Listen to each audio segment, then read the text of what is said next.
सभी अतिथि उपस्थित हुए हैं, उनके स्वागत के लिए मैं हमारे बहुत ही युवा जुझारू कार्यकर्ता भैया जगदीश द्रविड़ जी को आमंत्रित करूंगा।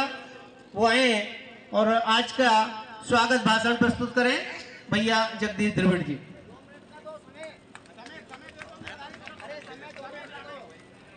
सभी वक्तागणों से निवेदन है कि कम समय में अपनी बात रखेंगे। धन्यवाद। हेलो। सामाजिक क्रांति के जनक महात्मा ज्योतिबा फुले और भारतीय कॉन्स्टिट्यूशन के निर्माता बोधिसत्व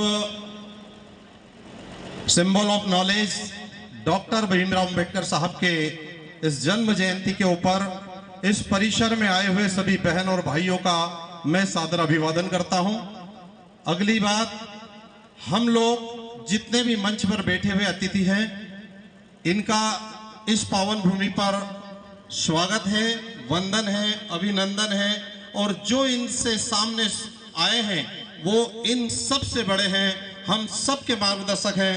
आप लोगों को कोटि कोटि नंदन, अभिनंदन।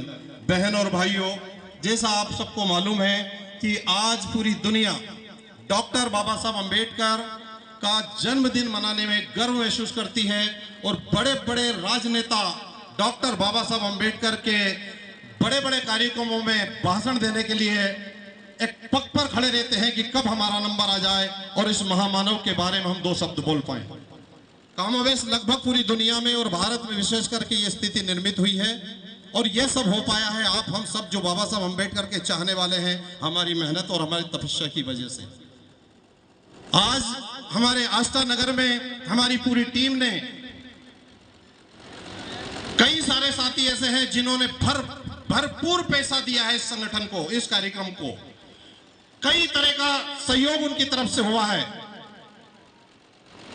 मेरे अंदर से उथल पुथल हो रही कि मैं उनका नाम भी लूं, लेकिन समय की नजाकत है। वो अपने आप में समझ जाइए जिन साथियों ने बहुत सारा सहयोग किया है। हमारे क्षेत्रीय विधायक अभी वर्तमान में जो है, उनने हमारा हौसला बढ़ाया। और ये जो आज आप जिस छत्र में छाया में इसमें बैठे हैं, जिस परिसर में, ये जो ऊपर टेंट लगा है और जिस मंच से मैं आपको आवाज दे रहा हूं, ये माइक माननीय विधायक जी की देन है। उनने हमारा सहयोग किया, उनने हौसला बढ़ाया। हम ये मानते हैं कि और भी कई सारे हमारे राजा कलेक्टर साहब जो अभी आप स्वल्प आहार कर रहे हैं, हमारे जो नगर में नेता प्रतिपक्ष हैं राजकुमार मालवी जी, दूसरा हमारे यहाँ के पटेल नगर पालिका नगर आस्था के सम्मानित क्या नाम, गजेंद्र पटेल साहब। ऐसे बहुत सारे साथी हैं जिन्होंने मन माफिक पैसा दिया, जितना चाहा इस कार्यक्रम को ज्यादा से ज्यादा सफल हो उसके लिए उन्होंने भरपूर कोशिश की।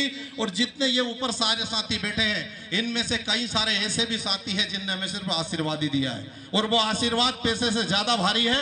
अगली उम्मीद है कि उस समय हमारे धनवाल साहब हंस दिए और हमारी समिति के काफी सारे लोगों ने कहा कि बंसीलाल धनवाल साहब और हमारे बगाना साहब, आपने ये 5-5 हजार रुपए इनसे कैसे लिए? ताजुब की बात है, लेकिन हमने लिए नहीं। इन्होंने कहा जगदीश जी आपने बहुत अच्छी शुरुआत की है, आपने सभी समाज की ये जो परंपरा यहाँ की है, बाबा साहब अंबेडकर का वो फलसफा करुणा, दया, प्रेम और भाईचारा। तो भाईचारा जो डॉक्टर अंबेडकर साहब के सूत्र में है, तो वो भाईचारा अधूरा लगता था जब हम अनुसूचित जाति और जनजाति के लोग इस मंच पर बैठते थे। लेकिन आज ये पार्क ऐसा लग रहा है, ऐसा ये बगिया है जिसमें सब तरह के फूल मौजूद है, तो अच्छा लग रहा है। सभी साथियों से मैं निवेदन करना चाहता हूं कि ये बिल्कुल सत्य है कि हम सारे लोग मन माफिक बात यहां नहीं कर सकते। हमारे हृदय में जो उथल पुथल हो रही है, हम कम समय में वो सारी बात कैसे कर सकते हैं? इसलिए कई सारे ऐसे लोग भी होंगे इस मंच के ऊपर जो भाषण देने से रह जाएंगे, लेकिन उनका मैं पहले सम्मान करता हूं कि अगर रह भी गए तो अगली बार फिर जयंती आएगी, हम फिर मेहनत करेंगे और फिर से हम प्रयास करेंगे। और जिनको बोलने का मौका मिल जाए वो समय का जरूर ध्यान दें। आने को तो बहुत कुछ है, बोलने को तो बहुत कुछ है साथियों, लेकिन हम और कभी बोलेंगे। तो मैं इतना ही कह के अपनी बात समाप्त करता हूं कि देखिए, ये सबका कार्यक्रम है, सबका मिला जुला कार्यक्रम है। हमें अपनी विचारधारा से हम जुड़े हैं, अपने मंचों से हम अपनी बात करेंगे, लेकिन आज तो सिर्फ और सिर्फ हम अपने महामानवों के बारे में बात करेंगे।